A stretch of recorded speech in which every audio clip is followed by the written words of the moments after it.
Sigamos meditando en la palabra de Dios. San Juan capítulo 5. San Juan capítulo 5, versículo 28.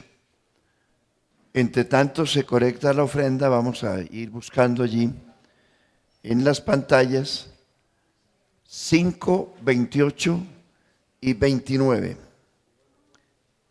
Leámoslo todos, a ver, ya los que ya ofrendaron, recitémoslo todos a voz en cuello. 1, 2, 3.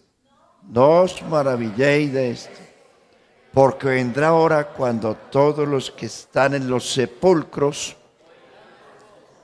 y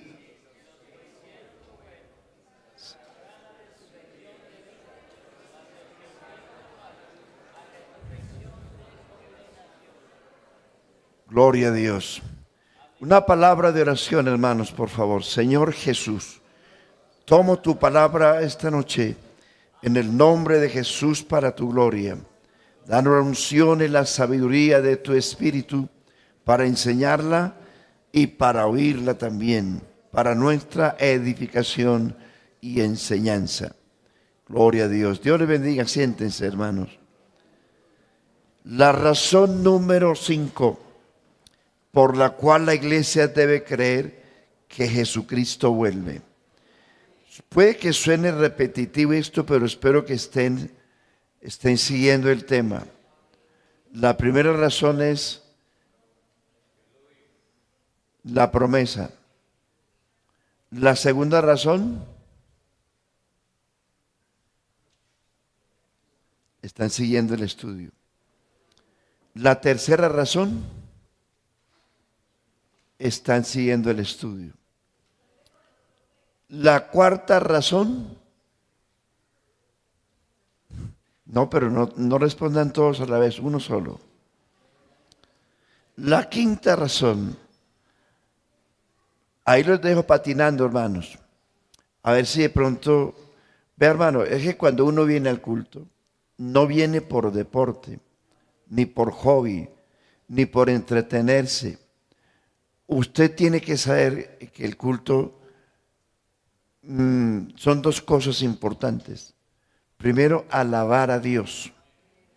La alabanza es parte fundamental del culto, pero más que la alabanza es la palabra, la enseñanza de la palabra de Dios. No nos acostumbremos como cuando éramos católicos, que solamente rezamos el Ave María, el Padre Nuestro, y nos rayamos la frente y listo. El culto, la vida cristiana es diferente. Nuestra vida es diferente. Tenemos el honor y el privilegio de ser un pueblo escogido por Dios. Y hermanos, la Biblia es un mar de conocimiento. Nunca se agota. El día que usted diga no tengo más que aprender, ese día usted se estrella. Porque todos los días hay que aprender de la Biblia. La Biblia lo tiene todo, pero hay que estudiarla, hay que leerla, hay que meditarla, hay que guardarla en el corazón. Bienaventurados los que leen, los que oyen y los que la guardan. ¿Con qué limpiará el joven su camino? Con guardar su palabra. El Salmo 119 también dice: la exposición de tus palabras alumbra y hace entender a los simples. El Salmo 27 dice: una cosa he demandado a Jehová, esta buscaré, que esté yo en la casa de Jehová todos los días de mi vida, para contemplar la hermosura de Jehová y para inquirir en su templo. La palabra inquirir quiere decir indagar, investigar. Jesucristo dijo: vosotros erráis porque ignoráis las Escrituras y el poder de Dios.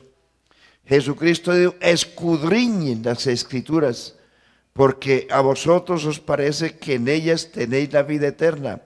Ellas son las que dan testimonio de mí. Jesucristo dice, y les abrió el entendimiento para que comprendiesen las Escrituras. Y les dijo, así fue necesario y así está escrito que el Cristo padeciese y que resucitase de los muertos al tercer día. Iglesia, yo sé que la mayoría viven en la mente en muchas cosas, sobre todo y cuando las redes sociales proliferan e inundan la mente, el pensamiento de todo ser humano. Hermano, déjele un rinconcito a Dios, déjele un rinconcito a la palabra de Dios. Las redes pasarán, el internet pasará, la inteligencia artificial pasará, pero la palabra de Dios permanece para siempre. Todo esto pasará. Y hermanos, si usted quiere entender la Biblia, no hay cosa más práctica para entenderla cuando usted estudia la Biblia de manera secuencial. Cuando usted está en la escuela, en el colegio, en la universidad, a usted siempre le enseñan las materias de manera secuencial. Y por eso es que usted aprende. Asimismo en la Biblia. La Biblia hay que, cuando uno se propone estudiar por capítulos, por lecciones, lección 1, 2, 3, etcétera, usted se le queda grabado, lo aprende. Pero hay que ponerle cuidado. Sí, hermano, ya fue al culto, pero ¿qué aprendió? Hermano, tan bonita esa enseñanza, pero no me acuerdo de nada. ¿Qué aprendió? No, hermano, a ver, ¿qué fue lo que dijeron? Apocalipsis capítulo 3. El tercer libro de Apocalipsis, sí, hermano, sí. Aprenden más leyendo el libro de Cosiaca que leyendo la Biblia algunos. Perdóneme que le regañe, pero es que, hermano, uno no está aquí. Créame que uno como pastor lee y estudia todos los días. No por negocio, porque yo siento carga por la gente y todos los días leo, escribo y estudio pensando en ustedes. En nadie más. Pensando en ustedes, porque ustedes son la novia de Cristo. Y Dios me puso a mí aquí para perfeccionar la novia de Cristo a través de la enseñanza de la palabra. Colosenses 1:27 dice, a quienes Dios quiso dar a conocer las riquezas de su gracia, de este misterio entre los gentiles, que es Cristo en vosotros, la esperanza de gloria. Y dice el verso 28 que a quien anunciamos, el 28 anunciamos amonestando a todo hombre. Bueno, subraye las palabras. A quien anunciamos, primero, amonestando. Segundo, enseñando a todo hombre. Tercero, en sabiduría, a fin de presentar perfecto en Cristo Jesús a todo hombre. Entonces, la última parte, a fin de presentar perfecto en Cristo Jesús a todo hombre. La Biblia dice en Corintios 3 que nosotros somos colaboradores de Dios. Colaboradores de Dios. Dios nos puso a cuidar su novia, a pulirla, a perfeccionarla. Pablo dice en 2 Corintios 11, temo que como la serpiente fue astucia y temo que muchos de ustedes sean engañados de vuestra sincera fidelidad a Cristo, porque os he presentado a Cristo como una virgen pura. Así habla la Biblia de la iglesia, una virgen pura. Y usted como iglesia, como la novia de Cristo, tiene que un día llegar al cielo con vestiduras blancas. Y la palabra de Dios es la palabra que lava, que purifica. Eso dice la Biblia, hermanos. Pero hay que oírla. No solamente oírla, retenerla. Pónganme cuidado. Póngale, al que venga a predicar, póngale cuidado. No venga a entretenerse, a poner la mente en otra parte. Escuche siquiera esos 30 minutos de predicación. Concéntrese en lo que oye. Hay muchos casos en la Biblia. El caso de Josías, de Ezequías, de Nehemías. Lean esos libros de ellos y verán que una de las razones por las cuales Israel cayó en apostasía muchas veces fue porque olvidaron la palabra. Y cuando ellos encontraron el libro arrugado por allá en los escombros del templo y leyeron la palabra, desempolvaron el libro, leían la ley, y dice la Biblia que el pueblo se alegraba y comenzaba un avivamiento en el pueblo. Cuando usted esconde la Biblia, sí la oiga, pero el asunto no es solamente oírlo, es ponerla por obra, practicarla, amarla, desearla, desear como niños la leche espiritual no adulterada. El Salmo 19 dice que la palabra de Dios es dulce como la miel, pero hay que disfrutarla, hay que saborearla. Hay que poner la mente. Eso ocurrió en el Antiguo Testamento. En el Nuevo Testamento, en el capítulo 10 de los Hechos, usted encuentra que los gentiles nunca habían oído hablar de Cristo. Nunca. Nadie los había evangelizado. Pero en el sermón de Pedro estaban tan atentos a lo que Pedro escuchaba. Pero no tuvo que programar una semana de avivamiento como desgraciadamente a veces nos toca. Gran semana de avivamiento, culto de avivamiento, culto por recepción del Espíritu Santo. Y a veces pensamos que el culto por recepción es traer cantantes de Marte, de Júpiter, para que nos muevan. O traer predicadores que se espeluquen aquí y revienten el púlpito a los brincos. Así no es. Un avivamiento no se produce así, hermano. Un avivamiento se produce amando la palabra, oyendo la palabra.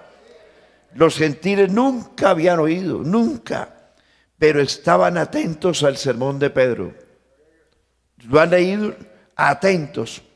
Cuando Pedro les explicó la muerte, sepultura y resurrección de Cristo y que Él, ese Jesús, era el que Dios había puesto por juez de vivos y muertos. Y le dice, de Él, de Jesús, porque el mensaje que debemos en la iglesia es el mensaje de la cruz. Cristo murió, fue sepultado y resucitó y está vivo, y porque está vivo, el Espíritu Santo está en la iglesia.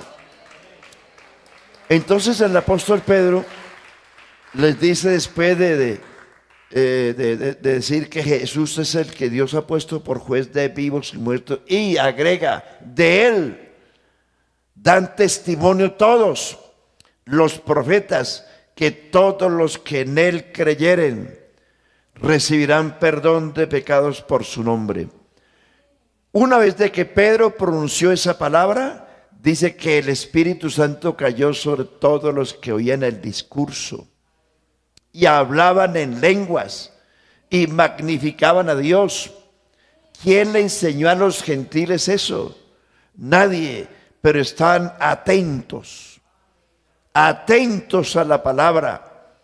Aló, hermanos, ¿tiene su mente aquí? ¿Sí me está oyendo? ¿O tiene la mente allá en la casa? Usted tiene mucho tiempo para pensar en otras cosas, pero esas otras cosas son las que perecen. Usted recuerda la historia, sí, de Marta y María. ¿Se acuerdan de Marta y María? ¿Qué era lo que hacía Marta? Era una buena chef y le gustaba atender al maestro. Es decir, no era malo lo que hacía.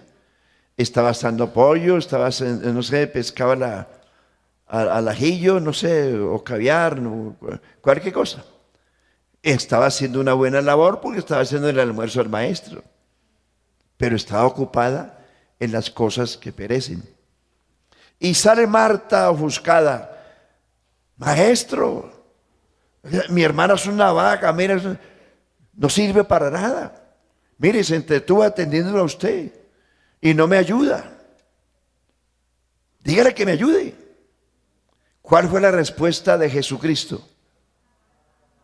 Sí, María, corra, vaya, lave la loza, trapee con la trapeadora, vaya, corra. Sí, sea más diligente, qué pena con Marta. ¿Cierto que se le dijo? Marta, Marta, afanada y turbada estás por sus muchos quehaceres. Tu hermana ha escogido la mejor parte, la cual nadie se la quitará. ¿Y cuál era la mejor parte? Estaba a los pies de Jesús, oyendo a Jesús. Eso es lo que permanece. Eso es lo que edifica la palabra de Dios. Razón número 5, por la cual creo que Jesucristo vuelve. Porque la maldad de los hombres reclama justicia. ¿Me entendieron? La maldad de los hombres reclama justicia. Desde un principio, este mundo ha estado perdido en toda clase de delitos y pecados, guerras, holocaustos, crímenes. Y en el mundo los jueces son sobornables, y usted sabe eso. Pero hay un juez que es insobornable. Y la Biblia dice, hermano y amigo, Cristo vuelve porque tiene que venir a juzgar. Todo lo que se ha hecho que está oculto, dice Salomón, porque Dios traerá toda obra a juicio, sea buena o sea mala, en el día del juicio. Y dice Pablo en Atenas, les dice, miren, ahora Dios ha pasado por alto los tiempos de esta ignorancia y manda, amigos, si está aquí, y manda. El arrepentimiento es un mandato, no es una opción, es imprescindible. Manda a quienes, a algunos, no a todos los hombres, incluido usted, amigo y amiga, a todos los hombres, ¿a qué? A que se arrepientan. ¿Por qué? Porque ha establecido un día en el cual juzgará al mundo con justicia, por aquel varón a quien designó, dando fe a todos, con haberle levantado de los muertos. Romanos 2 dice, en aquel día cuando Dios juzgará los secretos de los hombres conforme a mi evangelio. Mateo 12 dice, porque por tus palabras serás justificado y por tus palabras serás condenado. En la Biblia hay varias formas en que Dios va a juzgar al mundo. Dios no va a juzgar a todo el mundo con el mismo rasero. Hay muchas formas en que Dios va a juzgar. De alguna manera todos vamos a ser juzgados un día delante de Dios. El texto que leíamos es que los muertos oirán. Por eso creo que Jesús vuelve. Los muertos oirán la voz del Hijo del Hombre, y los que la oyeren resucitarán, unos para vida eterna y otros para vergüenza y confusión perpetua, pero resucitarán. Dice, oirán la voz del Hijo del Hombre. Así, haciendo un resumen, Romanos 1, 18 y siguientes, la ira de Dios, póngale cuidado, hermanos, la ira de Dios no es un asunto explosivo, lo que llamamos en Colombia el estallido social, lo que llaman estos delincuentes. La ira de Dios el juicio de Dios es lento. Los terremotos, los tsunamis, las tempestades, los torbellinos, el hambre, la escasez, la falta de agua, todo eso, todo lo que eso forma parte del juicio de Dios. Hoy se reúnen en Colombia la COP16 porque quieren detener a punta de lengua y de política el problema mundial que existe con el medio ambiente. Eso no lo va a detener nadie. Eso está escrito en la Biblia. Está escrito. El cielo y la tierra pasarán, pero mis palabras no pasarán. Nosotros también tenemos que formar parte del cuidado del planeta, claro que sí. Vivimos en él y disfrutamos de él o también somos perjudicados. Pero esto no lo cambia la política, no lo cambian los gobiernos. Miren todo lo que hacen 190 y pico de representantes hay en Colombia tratando de cambiar cómo evitamos los maremotos, los torbellinos, los huracanes, cómo hacemos que llueva sobre Bogotá para que haya agua. Imposible. Esto lo mueve solamente Dios. Amigo, Dios, por mucho discurso que haya de todos los gobiernos del mundo, fíjense que en todos los discursos no mencionan a Dios para nada. Dios no existe para ellos.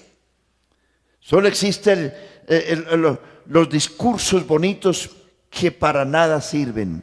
Nunca invocan a Dios. Nunca dicen, esperemos que Dios tenga misericordia de nosotros.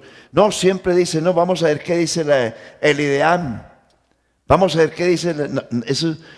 Y está bien, la ciencia ha llegado hasta allá. Pero por encima de la ciencia hay un Dios que hizo esto. Amigo, Jesucristo es el que hace llover sobre buenos y malos. Él es el que hace la lluvia, el viento, el vapor, la nieve, la tempestad, el rayo, el trueno, la cosecha, la abundancia, la escasez. Amén. En Él vivimos, por Él somos. Créalo o no, esto lo maneja Dios. Y póngale que el juicio de Romanos. Ahora vamos a leerlo. Ya me estoy ahogando aquí. Necesito un pan de queso para esto aquí. 1:18.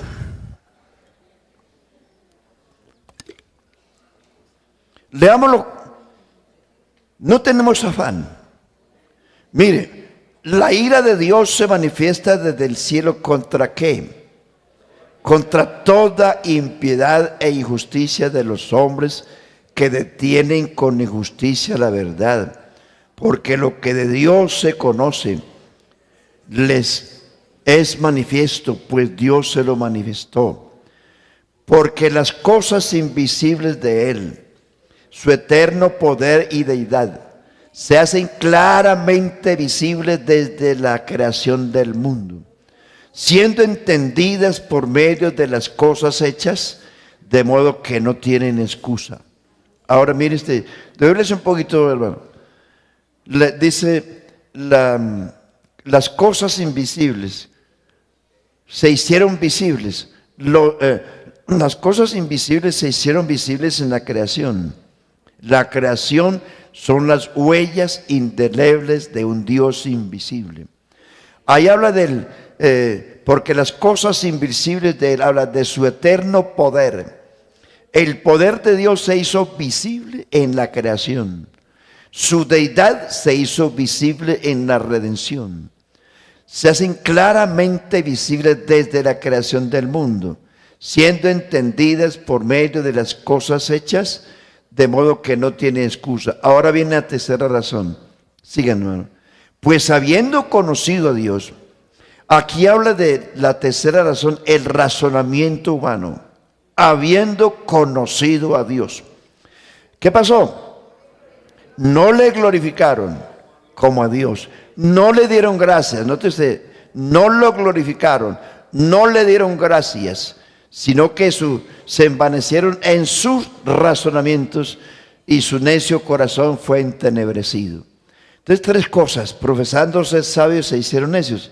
Su poder se hizo visible en la creación, su deidad se hizo visible en la redención, y el razonamiento humano, habiéndole conocido, no le glorificaron ni le dieron gracias. Sigue, por favor. Tenemos vida eterna. Y cambiaron la gloria del Dios incorruptible. ¿En qué?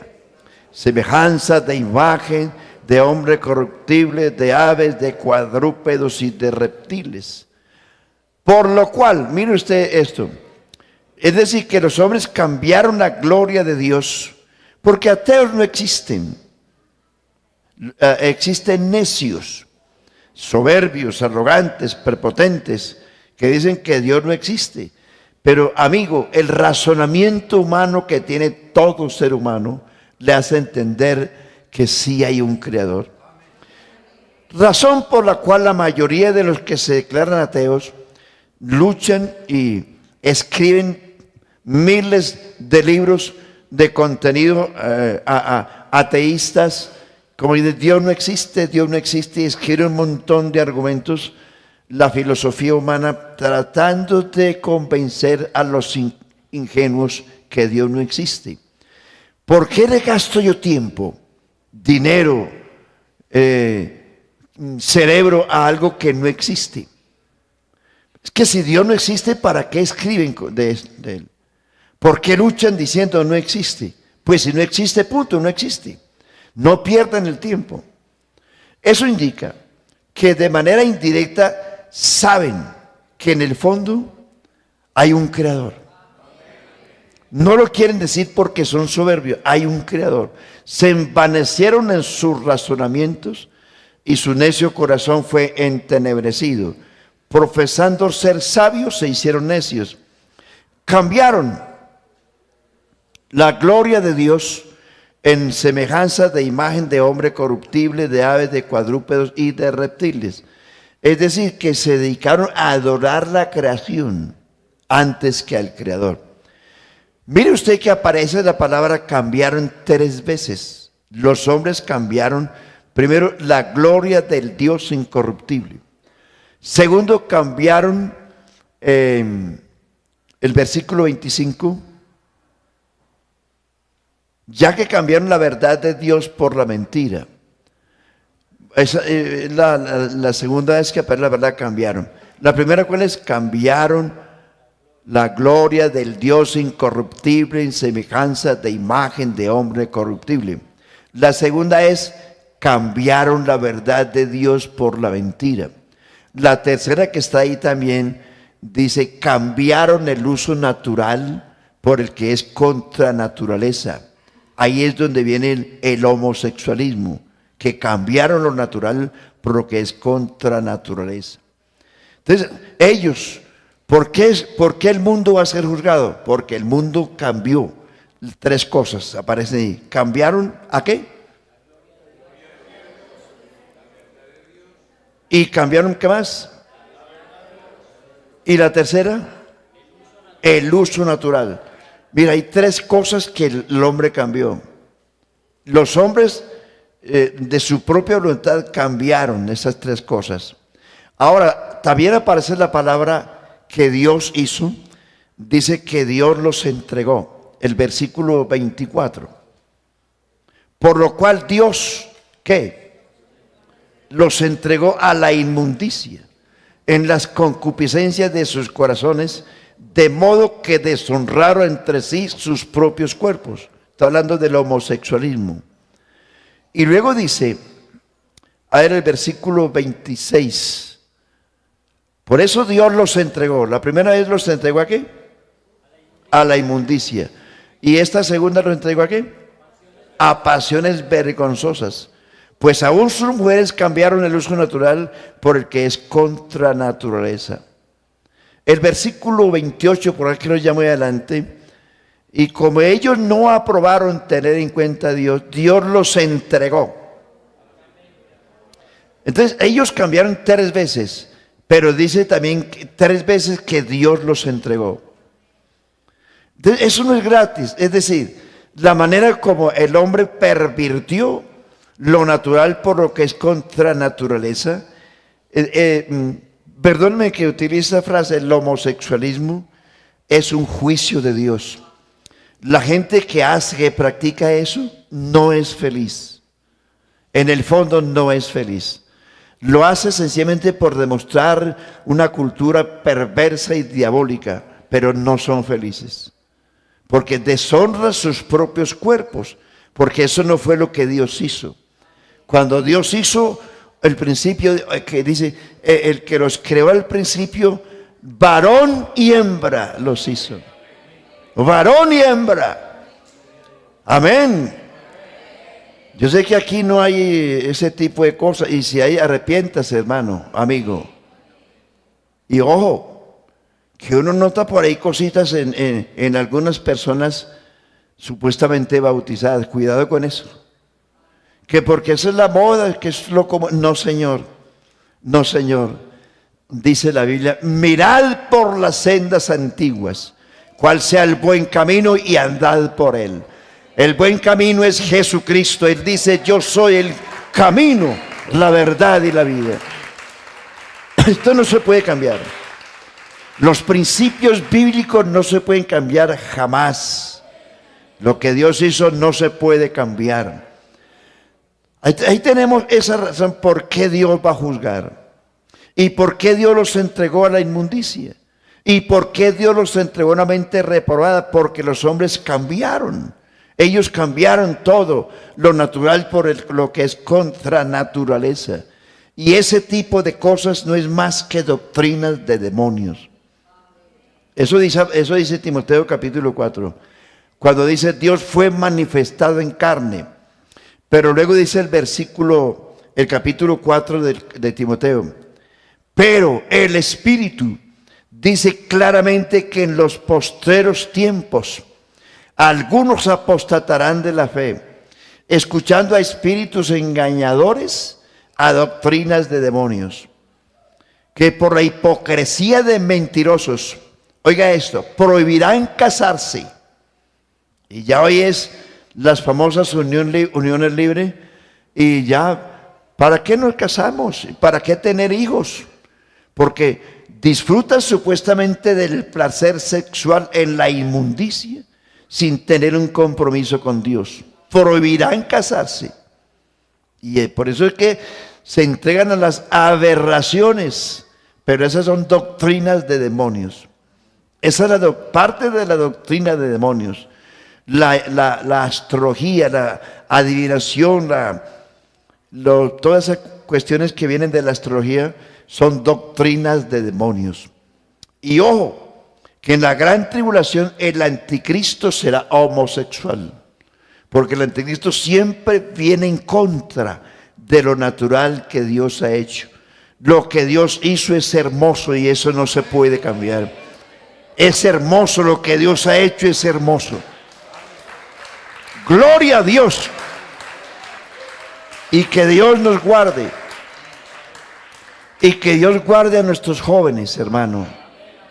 Que Dios guarde a nuestros niños en las escuelas, en los colegios, en las universidades. Porque hay una influencia perversa, diabólica, al máximo. Porque el diablo quiere revolcar el mundo y hacer del mundo, voltearlo al revés. Porque el Dios de este siglo cegó el entendimiento de los incrédulos para que no le resplandezca la luz del evangelio. Por eso Jesús viene a juzgar. Hay que tener paciencia y nos toca aguantar. Pero ojalá, jóvenes, hombres y mujeres, nunca se inclinen ustedes por ese camino. Dios consumió a Sodoma y Gomorra con fuego por ese pecado abominable. Dios destruyó a los cananeos en manos de Israel, los destruyó porque ellos se entregaron a ese tipo de aberraciones. Los cananeos, los egipcios, los babilonios, los sirios rendían culto a los astros y rindiéndole culto a los astros hacían toda clase de orgías, y entre esas orgías venían las prácticas anormales, y los hijos pequeños los sacrificaban a sus ídolos, a los ídolos, al sol, a la luna, a las estrellas. De ahí nacieron las pirámides. Las pirámides tienen la parte de arriba, terminan en triángulo, y allí sacrificaban los cananeos, los egipcios, los babilonios, los sirios. Allá, en esa torre, sacrificaban sus niños a los dioses, a la mitología griega, egipcia, siria, etc. Y sacrificaban niñas vírgenes en honor a sus dioses. Por eso, ese tipo del famoso Halloween tiene sus raíces allá.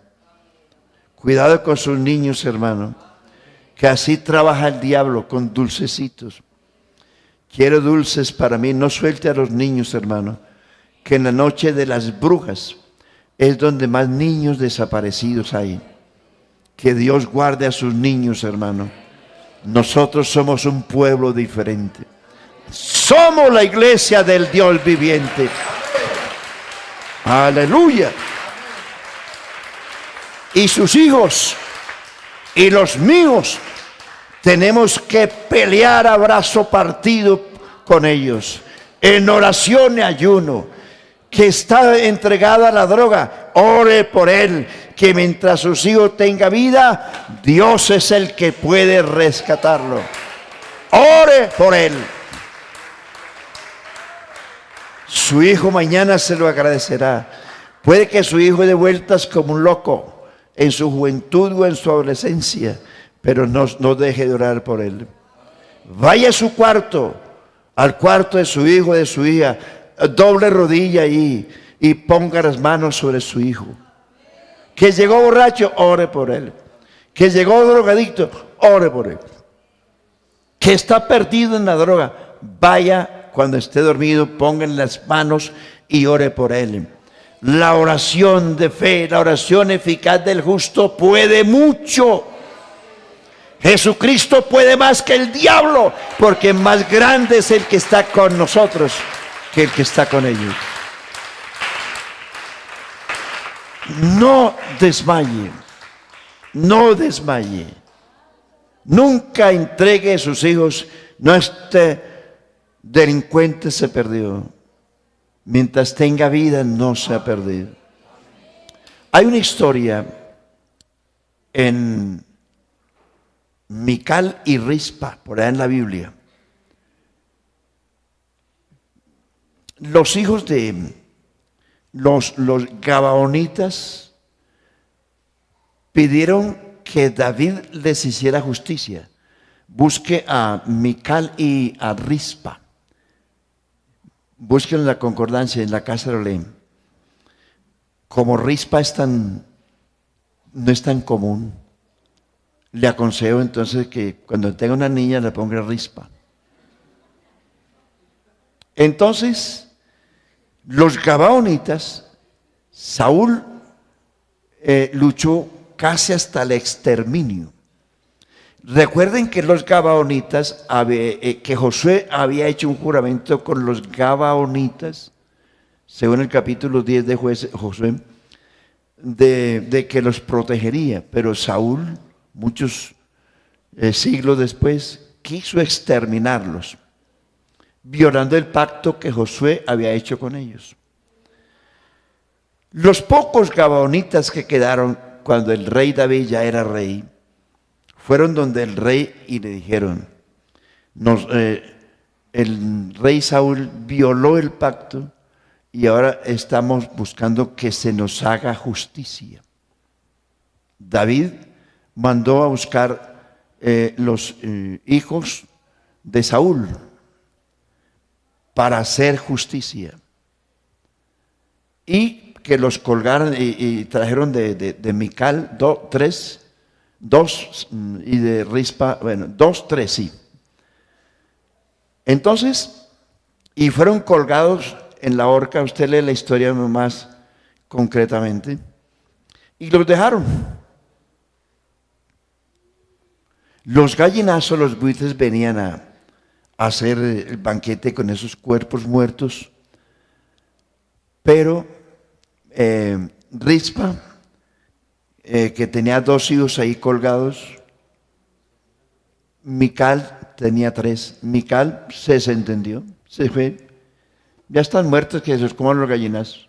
Pero Rispa estuvo día y noche espantando las aves de rapiña para que no se comieran a sus hijos. ¿Usted ha leído la historia? David oyó eso y mandó a que sepultaran a esos muchachos para que no fuera una afrenta para Israel. Quiero decir con esto que esa mujer, aunque muertos sus hijos, peleó con ellos hasta el final. Es decir, luchó espantando las aves de rapiña para que sus hijos no los devoraran los gallinazos. Toma esa metáfora como algo que usted y yo debemos hacer. Sus hijos pueden estar en un peligro de muerte, pero usted como Rispa tiene que hacerse al lado de ellos para que los buitres no se lo lleven.